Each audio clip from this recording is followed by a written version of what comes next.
Hi friends, எல்லோரும் எப்படி இருக்கீங்க?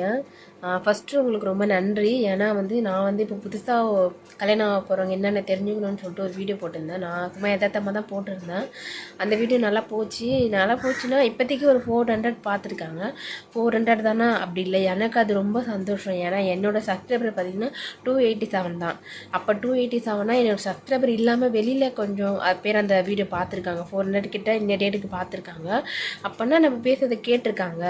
அதாவது என் மூஞ்சும் உட்காந்து பார்த்துட்டுருக்கேன். ஏன்னா எதுக்கு சொல்ல வரேன்னா, ஷார்ட்ஸ்லாம் நிறைய பேர் பார்ப்பாங்க. ஏன்னா ஷார்ட்ஸ்லாம் பார்த்தீங்கன்னா 15 செகண்ட் 60 செகண்ட் தான். சும்மா தள்ளி விட்டுட்டு பார்ப்பாங்க. வீடியோ அந்தளவுக்கு யாரும் பார்க்க மாட்டாங்க. ஏன்னா வீடியோக்குள்ளே என்ன சொல்கிறாங்க அது கொஞ்சம் லென்த்தாக போகும். உட்காந்து பார்க்கணும். அந்த கண்டென்ட் நல்லா இருந்தால் தான் உட்காந்து பார்ப்பாங்க.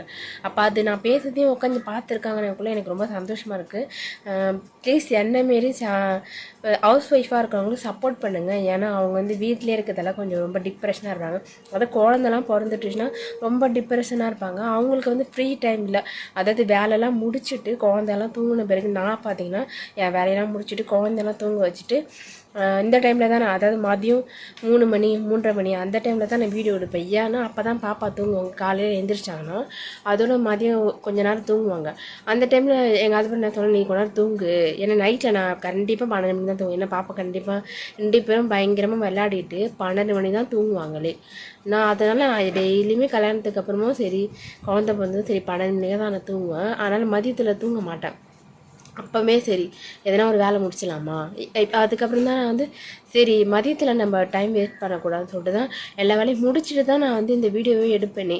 நீங்கள் நினச்சி நான் சும்மா இருக்கிறேன். இல்லை, எனக்கு வேலை கரெக்டாக இருக்கும். யோசிச்சு பாருங்கள், ஒரு பாப்பானா வேலை, இப்போ 2 பாப்பானுக்குள்ளே வேலை கரெக்டாக இருக்கும். 2 பாப்பாயும் குளிச்சுட்டு அவங்க ட்ரெஸ்லாம் பண்ணிவிட்டு சாப்பாடு விட்டுட்டு தூங்க வச்சுட்டு அந்த டைமில் டயர்டாக தான் இருக்கும். ஆனாலும் எனக்கு எதனா பண்ணணும். எனக்கு நான் சின்ன வயசில் எங்கள் அம்மா சிங்கிள் மதர் தான் வச்சுக்கோங்களேன். அப்போ நான் அப்படியே வளர்ந்துட்டேன். சரி நான் ஏதாவது லைஃப்பில் பண்ணணும். ஆனால் என் லைஃப்பில் இன்னுமே நான் பண்ணதே கிடையாது.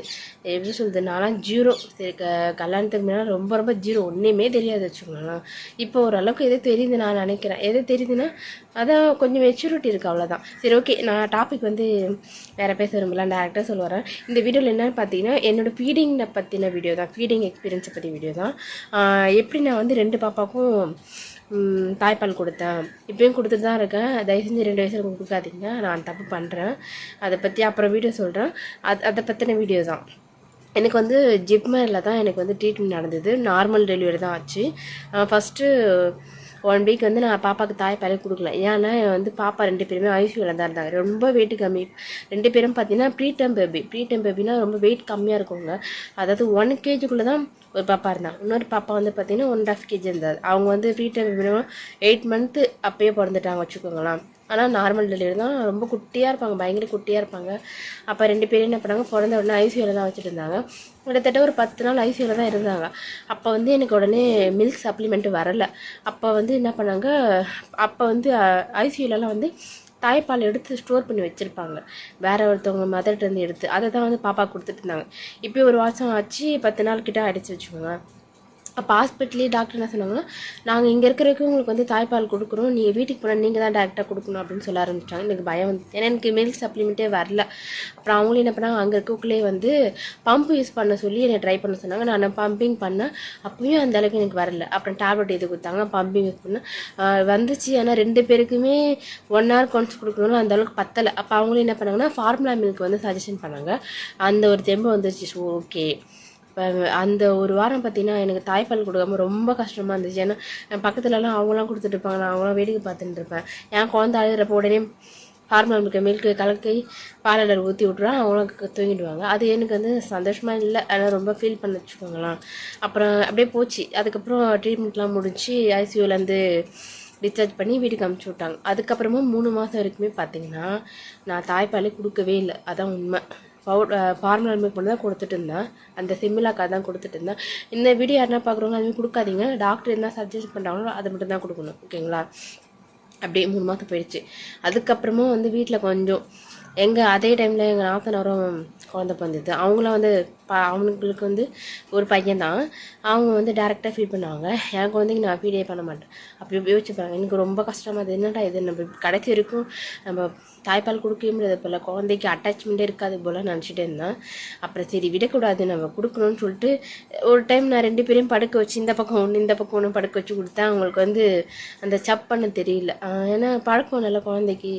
அப்புறம் எனக்கு ரொம்ப ஃபீலிங் ஆச்சு, ஐயோ கொடுக்க முடியாது போல், அவ்வளோதான் போலான்னு சொல்லிட்டு இப்படி எடுக்கலாம் சொல்லிட்டு நான் கூகுளில் பார்த்து சரி கூகுளில் ஏதோ யூடியூப்பில் பார்த்துட்டு சொல்லிட்டு சிலிக்கான் நிப்பிள்ஸ் இருந்ததில் அது வாங்கி ட்ரை பண்ணி ஃபஸ்ட்டு பாப்பா வாயில் வச்சு விட்டேன். அதையும் அவங்களுக்கு சப்புன்னு தெரியல.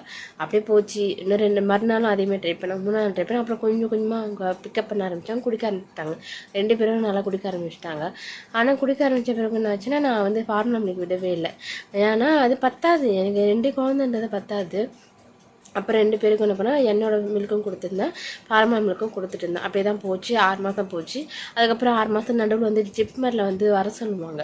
அப்போ போய் செக்கப் பண்ண சொன்னேன். அப்போ போனப்போ அவங்க என்ன சொன்னாங்க, 6 மாதம் ஆகிடுச்சு, 6 மாதத்துக்கு அப்புறம் நீங்கள் வந்து ஃபுட்டுலாம் வந்து லிக்விட் ஐட்டமாக கொடுக்க ஆரம்பிக்கலாம்னு சொன்னாங்க. அதுக்கப்புறம் லிக்விட் ஐட்டமாக கொஞ்சம் கொஞ்சமாக அதுவும் கொடுக்க ஆரம்பிச்சுட்டு இருந்தேன். அப்படியே ஒரு 1 இயர் கிட்ட ஆரம்பிச்சிச்சு. அதுக்கப்புறம் பார்த்தீங்கன்னா பாப்பா ஃபீடிங் விடவே இல்லை. 2 பேருமே பயங்கரமாக அட்டாச்மெண்ட் ஆகிட்டாங்க. 1 வயசு வரைக்கும் பயங்கரமாக குடிக்க ஆரம்பிச்சிட்டாங்க. அது எப்படி சொல்கிறது, இந்த பக்கம் ஒருத்தவங்க குடிப்பாங்க, இந்த பக்கம் மண்டியில் ஒருத்தவங்க குடிப்பாங்க.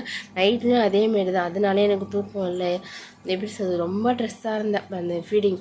அப்புறம் அப்படியும் ஃபீடிங் ஒரு பக்கம் போயிட்டு இருந்தது, ஃபார்மல் மில்க் ஒரு பக்கம் போயிட்டு இருந்தது. நடுவில் அந்த லிக்விட் அந்தமாரி ஃபுட்டெல்லாம் கொடுக்க ஆரம்பிச்சுட்டு இருந்தேன். 1 இயர் அப்படியே போயிடுச்சு.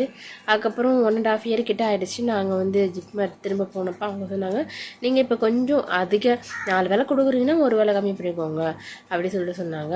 ஆனால் நான் அந்த தப்பு பண்ணிட்டேன். என்ன பண்ணிட்டேன்னா, சாப்பாடு அந்தளவு கொடுக்காம வேலைலாம் முடிச்சோன்னா எனக்கு டயர்டாகிடுமா, நான் என்ன பண்ணால் உட்காந்துருவேன். ஆனால் அவங்க 2 பேரும் கிட்ட வந்து இந்த பக்கம் ஒருத்தவங்க இந்த பக்கம் வந்து குடிச்சிடுவாங்க. அப்படியே குடிக்க ஆரம்பிச்சிட்டாங்க. எனக்கும் டயரில் அப்படியே உட்காந்துருவேன் நான். அதனால் ப்ளீஸ் அந்த தப்பை பண்ணாதீங்க.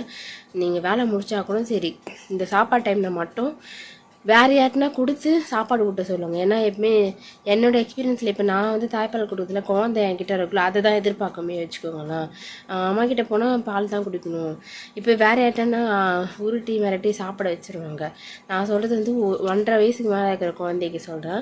அதனால் வந்து நீங்கள் அந்தமாரி பண்ணுங்கள். 1.5 வயசுக்கு மேலே ஆயிடுச்சுன்னா வந்து நீங்கள் வந்து டேரெக்டாக சாப்பாடு நீங்கள் கொடுக்காம வீட்டில் யாரும் தாத்தாவோ இல்லை பாட்டியோ, தாத்தா கொடுப்பாங்க, இருந்தாலும் பாட்டி இல்லை வேறு என்ன பெரியவங்க இருந்தாங்க, இல்லை அத்தையோ குழந்தையோட அத்தையோ அந்தமாரி யாருக்குனா இருக்கட்டும் கூட கொடுங்க. அப்போ கொஞ்சம் உங்களுக்கு குழந்தை சாப்பிட கொஞ்சம் ஈஸியாக இருக்கும். அம்மா கிட்டேனா அடம்பிடிக்கும், பால் தான் எதிர்பார்க்கும். ஓகேங்களா, இதுதான் என்னோடய ஃபீடிங் எக்ஸ்பீரியன்ஸ். இதுதான் எனக்கு வந்து டேப்லெட் போட்டு பம்பிங் பண்ணி தான் எனக்கு நல்ல மில்க் சப்ளிமெண்ட் கிடச்சிது, ப்ளஸ் ஃபார்முலா மில்க். இதுதான் நான் 2 குழந்தைக்கும் இப்படி தான் பால் கொடுத்துட்டு இருந்தேன், இப்பயும் கொடுத்துட்ருக்கேன். ப்ளீஸ் 2 வயசு 6 வரைக்கும் குழந்தைக்கு பால் கொடுக்காதீங்க, ரொம்ப கஷ்டமாக இருக்கும். இதுதான். வேறு எதுனா பார்ட் 2ல் போடுறேன். இப்போதைக்கு இதுதான் வீடியோ. தேங்க்யூ.